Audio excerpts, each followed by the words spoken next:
Okay sir, तो Lockie season 2 episode 2 is here finally. And same last episode के जैसे ये वाला एपिसोड भी काफी तगड़ा था, एटलीस्ट मुझे तो लगा। और एक्चुअली मुझे तो पहले एपिसोड से ज्यादा अच्छा लगा, टू बी ऑनेस्ट। अगेन अपने को कई सारे रेफरेंस देखने को मिले पास्ट मार्वल हिस्ट्री के, और साथ में लूकी के बारे में भी नई नई चीजें जानने को मिली, इसकी नई पावर्स भी देखने को मिली।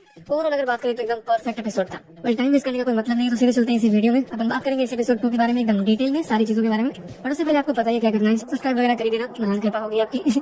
So let's start. Last episode में लूकी को हल्की सी बीमारी लग गई थी, टाइम स्लिपिंग की। तो बोल सकते हो कि वो वाला एपिसोड पूरा इसी चीज के ऊपर ही बेस्ड था। और ये सेकंड एपिसोड देख के अपने को पता चल गया कि लूकी की वो टाइम स्लिपिंग वाली प्रॉब्लम भी सही हो गई थी लास्ट में। ऑल्दो जैसे ट्रेलर्स वगैरह में अपन देख चुके हैं, तो उस हिसाब से शायद लूकी की बीमारी वापस आ जाएगी आने वाले एपिसोड्स में। खैर, एपिसोड स्टार्ट होता है मस्त मार्वल स्टूडियोज के लोगों के साथ, और अपन आते हैं एक टाइमलाइन में। ये सेक्रेट टाइमलाइन होती है 1977 यूके लंदन। यहाँ पर लोकी और मोबियस ढूंढने आए होते हैं सिल्वी को। लास्ट एपिसोड के क्रेडिट सीन से अपन सबको पता ही था कि सिल्वी की लोकेशन कहाँ पर है, वो कहाँ पर आई थी, पता नहीं क्या भूत सवार था उसे, बट मन की शांति के लिए वो मैकडॉनल्ड्स में काम करने लगी थी, बर्गर बेचने लगी थी। और मोबियस और लोकी इन दोनों को सिल्वी की लोकेशन नहीं पता थी फिलहाल। और यहाँ इस लोकेशन में इस टाइमलाइन में एक बंदा होता है, एक मिनटमैन हंटर X5। इसको अपने लास्ट एपिसोड में देखा था, जनरल डॉग्स का राइट हैंड समझ सकते हो इसे। जनरल ने इसी बंदे को सिल्वी को ढूंढने का मिशन दिया था, बट ये बंदा ये मिशन छोड़ के यहाँ पर अय्याशी कर रहा होता है इस टाइमलाइन में। मतलब यहाँ पर ये प्रॉपर मूवी स्टार होता है। इसने अपना नाम रखा होता है ब्रैड वुल्फ, और इसी नेम से इस एपिसोड को टाइटल भी दिया गया है, ब्रेकिंग बैड। हाँ, यही एपिसोड का नेम है। सुनकर तो समझ आ ही रहा होगा कि किसका रेफरेंस है, ब्रेकिंग बैड सीरीज का, बट उसका कोई कनेक्शन नहीं है। ब्रेकिंग बैड का डीप मीनिंग यहाँ पर जो भी आगे थोड़ी देर में समझ जाओगे। सो ये ब्रैड इस टाइमलाइन में अपनी लाइफ जी रहा होता है। हम सबको पता ही है कि टीवी में जितने भी वर्कर्स है, जितने भी लोग यहाँ पर काम करते हैं, सबकी अपनी अपनी किसी न किसी टाइमलाइन में लाइफ है। उसे लिटरली किडनैप करके यहाँ पर लाया गया था और टीवी में मस्त पटक दिया था, और ऑब्वियसली सबकी याददाश्त मिटा दी थी। सो ब्रैड ये सिंपली अपनी ओल्ड लाइफ में वापस आ गया था, और ये बहुत बड़ा सेलिब्रिटी था। तो कौन ही होगा भाई जो ऐसी लाइफ को मिस करना चाहेगा। इसकी एक नई मूवी भी आने वाली होती है, ज़ेनियाक करके, सीरियल किलर टाइप मूवी होती है वो। यहाँ पर अपन अगर कॉमिक्स की बात करें तो ब्रैड वुल्फ के कॉमिक में भी एक मूवी स्टार था, सेम जैसे यहाँ दिखाया गया। बट कुछ रेडिएशन वगैरह की वजह से मैनहट्टन में आगे जाके इसको सुपर पावर्स वगैरह मिल गई थी, वियर्ड सी। मे भी हो सकता है कि ऐसा ही कुछ सीरीज में भी हो, आगे पता चलेगा। फिलहाल यहाँ पर अपने को और भी रेफरेंस देखने को मिलते हैं मूवीज के, जिसमें अपना इटर्नल्स का बॉलीवुड सुपरस्टार, वो तो याद ही होगा, किंगो, उसका एक हल्का सा रेफरेंस है। इटर्नल्स मूवी में भी वो अपने कुछ मूवी शूट करते हुए दिखा था। और यहाँ पर अगेन इसके एक मूवी का पोस्टर देख सकते हैं अपन, सरोज का पुत्र, ऐसा कुछ टाइटल था, समथिंग लाइक दैट। अब पता नहीं किस टाइप की मूवी है, बट नाम चाहिए है। हालांकि किंगो ने बताया था अपने को इटर्नल्स वाली मूवी में कि वो सालों से, सेंचुरी से मूवी बनाता आ रहा है, और वो एज नहीं करता क्योंकि वो इमॉर्टल है। तो वो झूठ बोलता था कि उसकी सभी जनरेशन मूवी बनाती आ रही है। तो ये वाली मूवी सरोज के पुत्र, ये प्रोबेबली किंगो के फादर या ग्रैंडफादर की होगी, जो कि वो खुद ही था। खैर, इसके थोड़े आगे चलते हैं, एक और पोस्टर दिखता है अपने को, इसका नेम मेंशन है फोन रेंजर करके। कॉमिक्स की अगर बात करें तो फोन रेंजर एक हीरो टाइप बंदा था, ये जे बेल नेम से।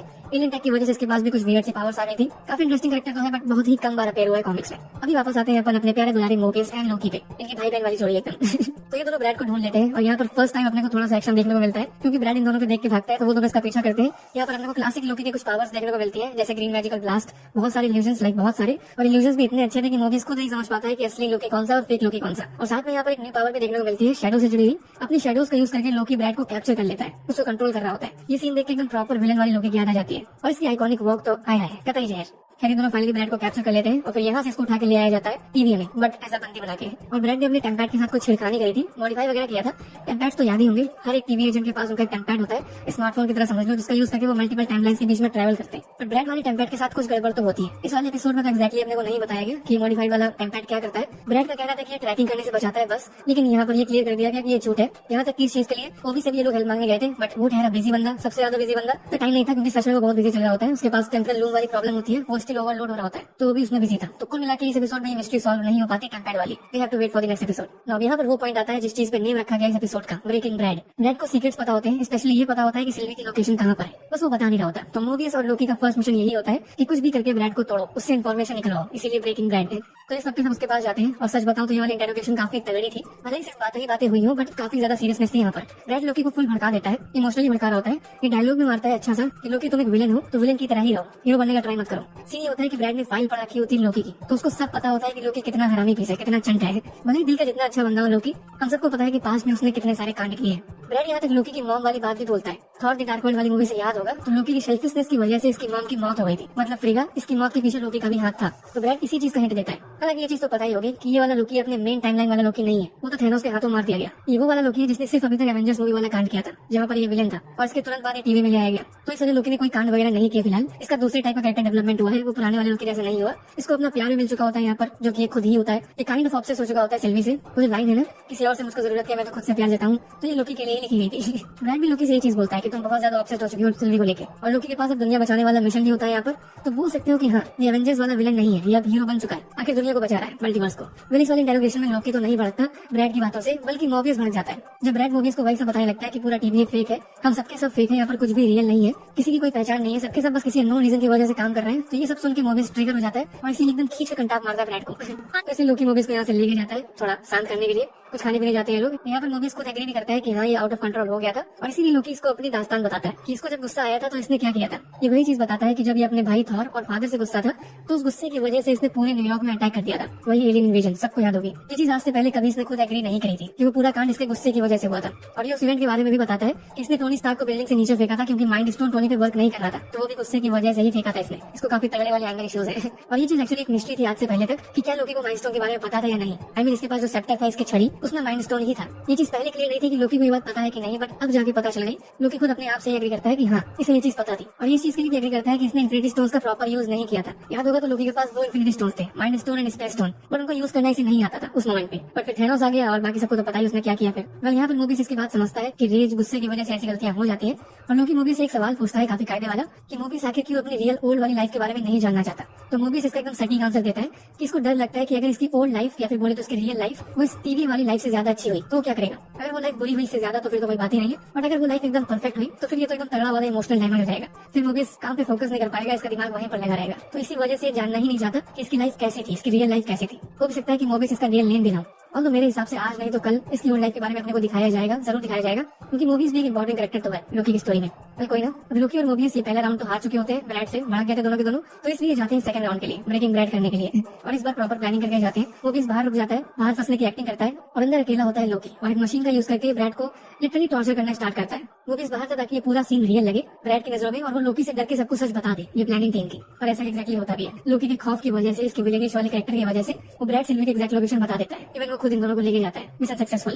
बट इससे पहले अपने को दिखाते हैं ओबी को, जिसने एक न्यू मशीन बनाई होती है टेम्परल रूम स्टेबल करने के लिए। बट जब ये उस एक्सपेरिमेंट टाइप वाले रूम के अंदर जाता है तो टेम्परल रूम के डोर सब ओपन नहीं हो रहे होते, जो लास्ट एपिसोड इसी ने खुद ही बंद किए थे। इस बार उनके डोर ओपन करने पे एरर आ रहा होता है, इनवैलिड टेम्परल ऑरा, और ये देख के ओबी बहुत ज्यादा डर जाता है। इसको देख के लगता तो नहीं है, ये तो चिल होता है, बट ये चलाने लगता है कि सब मरने वाले। सीन ये होता है कि ओबी खुद समझाता है कि टेम्परल रूम के डोर सब तभी ओपन होंगे जब इसका क्रिएटर खुद यहाँ पर आएगा, मतलब वो बंदा जिसने पूरी चीज खुद बनाई होती है, बोले तो ही हू रिमेन्स। बट सबको पता है कि वो तो मर चुका है, अगेन थैंक्स टू सिल्वी भाभी। तो उसके बिना ये डोर तो ओपन होने से रहे, और साथ में 20 मिनट जो सबको याद होगी टीवी की एआई होती है जो दूसरी चीजें कंट्रोल करती है यहाँ पर, तो इस प्रॉब्लम को सॉल्व करती है इसको ओवरराइड करके। बट ही हू रिमेन्स के जाने के बाद वो मिस मिनट ये भी लापता हो गई थी, सेम एज रेंसलेयर। और सीजन 1 के एंड से अपने को ये पता भी चल गया था कि ये दोनों, I mean Miss Minute and Renslayer, ये दोनों के दोनों ही हू रिमेन्स के साथ काम करते थे। इसी वजह से उसके मरने के बाद ये दोनों गायब हो गए। अभी टेम्परल रूम वाली प्रॉब्लम तो बहुत ज्यादा बड़ी है, बट आई थिंक इसी के सॉल्यूशन के लिए यहाँ पर एंट्री होगी विक्टर टाइमली की, बोले तो कैंग के एक वेरिएंट की, मतलब खुद कैंग या फिर कैंग के वेरिएंट से इस प्रॉब्लम को सॉल्व कर सकते हैं, या फिर कुछ और भी हो सकता है, वो तो आने वाले एपिसोड्स में पता चलेगा। अब क्लाइमेक्स में आते हैं तो फाइनली अपने को देखने को मिलती है अपनी सिल्वी भाभी। मोबियस, लोकी और सुपरस्टार ब्रैड, ये तीनों सिल्वी के लोकेशन पे जाते हैं उससे मिलने, बट लोकी अकेले उससे बात करने जाता है क्योंकि इनका थोड़ा आपसी मैटर भी होता है, प्यार मोहब्बत ब्ला ब्ला।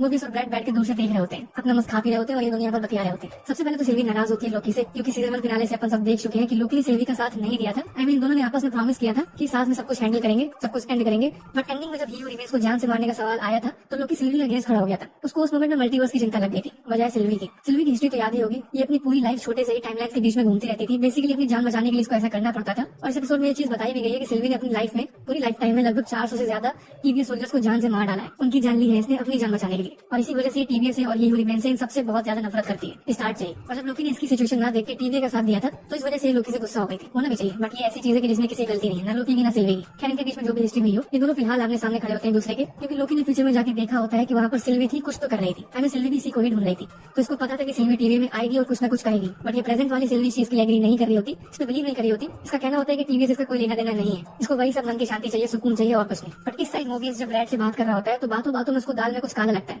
और ब्रैड अब जाके पूरा सीक्रेट रिवील कर देता है कि अगर ये सबके सब यहाँ पर रुकेंगे तो सबके सब मारे जाएंगे, सभी लोग। क्योंकि वो जनरल डॉग्स याद होगी एपिसोड 1 के एंड से वो पूरी सेना लेके कहीं जा रही थी। पहले तो लग रहा था कि वो सिल्वी को ढूंढने के लिए जा रही है, बट इतनी बड़ी आर्मी सिर्फ एक बंदे के लिए तो नहीं हो सकती ना। तो जनरल डॉग्स के यहाँ पर प्लान काफी बड़े होते हैं, काफी डेंजरस। यहाँ पर जितनी भी मल्टीवर्स की टाइमलाइंस ब्रांचेस क्रिएट हो गई होती है तो जनरल उन सबको डिस्ट्रॉय करने वाली होती है, प्रून करने वाली होती है। जनरल पूरी तरह से टीवी में बिलीव करती है, अंधभक्त होती है, मानना ही नहीं चाहती कि इसमें कुछ गलतियां भी है। मतलब जैसे ये पहले काम करते थे बस इसको वैसे ही करना होता है, कोई चेंजमेंट नहीं चाहिए होता। सो मूवीज लोकी और सिल्वी तीनों जनरल डॉग्स के पास जाते हैं उसकी लोकेशन पे और उन सभी सोल्जर से फाइट करते हैं। हालांकि इससे पहले ही डॉग्स ने बॉम्बिंग वगैरह स्टार्ट कर दी थी। मतलब जिस टाइम ये सबके सब फाइट कर रहे थे उसी वक्त साइड में सारी बॉम्बिंग भी हो रही होती है, सारी टाइमलाइन डिस्ट्रॉय हो रही होती है। और जब तक ये फाइट खत्म होती है बहुत देर हो चुकी होती है। ये सब जब वापस आती है टीवी में ये गियोडी सिल्वी और जब टीवी स्क्रीन में देखते हैं तो वहाँ पर मोस्टली सारी ब्रांच टाइमलाइंस डिस्ट्रॉय हो चुकी होती है। और ये बहुत इमोशनल चीज है क्योंकि ये सारी टाइमलाइंस इनका डिस्ट्रॉय होना मतलब बेसिकली बिलियंस में लोगों की जान जाना होता है। करोड़ों लोग वैनिश हो गए होते हैं क्लोनिंग की वजह से और वो डॉग्स भी क्या तो नहीं लग पाई थी, फरार हो गई थी। तो ये चीज देख के सिल्वी अगेन बहुत ज्यादा गुस्सा हो जाती है और लोकी पे ही गुस्सा होती है क्योंकि लोकी ने इससे पहले बोला था कि टीवी का साथ दो, मल्टीवर्स को बचाने के लिए टीवी की जरूरत पड़ेगी। और अब देखो यहाँ पर तो टीवी की वजह से ही इतने करोड़ों लोग मार दिए गए। टीवी के सोल्जर्स ने खुद ही मारे। इन्हीं रीजन की वजह से सिल्वी को टीवी कतई पसंद नहीं है। तो अगेन गुस्सा होकर यहाँ से चली जाती है। हालांकि लोकी डायलॉग मारता है लास्ट में जो सिल्वी पूरा सुन नहीं पाती। ये बहुत ही ज्यादा इमोशनल डायलॉग लगता है। सिल्वी जब जा रही होती है तो इससे बोलता है please don't, it's harder to stay. काफी emotional dialogue, us bro us. अब जाने वाले को कौन ही रोक सकता है। खैर यहाँ पर लास्ट में लोगों को रिबोना रेंसलियर की लोकेशन भी दिख जाती है। जैसे ही उसका टेम्पलेट ऑन होता है वो किसी ब्रांच टाइमलाइन में मटक रही होती है। ट्रेलर से अपन देख चुके हैं रेंसलियर का नया लुक और आई थिंक अभी सबके सब रेंसलियर के पीछे ही जाएंगे उसको ढूंढने के लिए और शायद वहीं पर विक्टर टाइमली की एंट्री भी होगी, मे बी, जो होगा आने वाले एपिसोड में पता चलेगा। और इसके बाद एकदम लास्ट में अपने को सिल्वी को दिखाते हैं जो तारी गिर रही होती है अपनी शिफ्ट खत्म होने के बाद। मतलब अपनी सुकून वाली जिंदगी में होती है ये। और इसके हाथ में अपन एक चीज देख सकते हैं। अब ये क्या है? ये वही सेम डिवाइस है जो हीरो रिमेन्स के पास था। इसका एडवांस टेम्पलेट बोल सकते हो। इतना तो क्लियर है कि ये बहुत काम की चीज है, इसी वजह से सिल्वी इसको अपने पास रखी होती है हीरो रिमेन्स को मारने के बाद। अब ये तो पता नहीं है कि इस टेम्पलेट से क्या क्या हो सकता है। आई मीन पूरे मल्टीवर्स के क्रिएटर के पास था तो इसी से समझ जाओ कुछ ना कुछ तगड़ा तो होगा ही। और सिल्वी ने इस जगह पर लोकी से डायलॉग में मारा था कि भले ये शांति से जीना चाहती है और जी भी रही हो बट ये कैंग के आने वाले जितने भी वेरिएंट्स होंगे सबको जान से मारेगी। ये इसका इकलौता मिशन होता है जैसा इसने हीरो रिमेन्स के साथ किया था। तो पॉसिबल है कि शायद इसी टेम्पलेट का यूज करके इसको कैंग के वेरिएंट्स का पता चले। वेल एनीवे एपिसोड एक्जैक्टली इसी पॉइंट पे एंड हो जाता है और इस वाले एपिसोड में अपने को कोई भी मीडिया फिर पोस्ट क्रेडिट सीन देखने को नहीं मिलते। डिसअपॉइंटेड बट चलता है, कोई ना, सीरीज है, नेक्स्ट एपिसोड तो आ ही जाएगा कुछ दिन में। जैसे मैंने पहले बोला था कि पूरा एपिसोड मुझे काफी तगड़ा लगा था। एंडिंग में इतना बवाल क्रिएट हो गया जिससे आने वाले एपिसोड्स को लेकर एक्साइटमेंट और ज्यादा बढ़ गई है। और आप लोग मुझे कमेंट में बताना कि आप एक्साइटेड हो कि नहीं। और इन दो एपिसोड से अभी तक सीजन 2 कैसा लग रहा है आपको। बाकी इस वीडियो के लिए इतना ही। कमेंट्स खोलें जो मैंने वो कर देगा। बाकी लाइक शेयर जरूर कर देना वीडियो को, अगर पसंद आई हो तो सब्सक्राइब तो जरूर कर ही देना, इट्स मैंडेटरी। तो मिलते हैं नेक्स्ट वीडियो में, तब तक के लिए stay tuned and bye bye.